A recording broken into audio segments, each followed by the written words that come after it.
কখনো কখনো জীবন এমন একটি সময় এসে দাঁড়ায় যেখানে পৃথিবীর সমস্ত দরজাগুলো মনে হয় বন্ধ হয়ে গেছে। আমাদের চারপাশে হাজার হাজার মানুষ থাকলেও মনের কথাগুলো আপন মনে শোনার মতো কোনো মানুষ থাকে না। তবে ঠিক সে সময়ে শুধু একজন মানুষ ভরসা হয়ে থাকে, যার একটা আমি আছি কথাতেই সমস্ত অবসাদ দূর হয়ে যায়।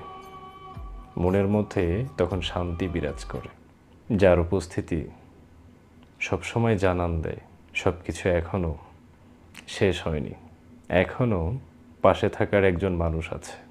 তখন মনে হয় এটাই সত্যিকারের ভালোবাসা, যেখানে পৃথিবী সব মুখ ফিরিয়ে নিলেও একটা মানুষ কখনোই হাল ছেড়ে দেয় না, একটা মানুষ কখনোই হাত ছেড়ে দেয় না।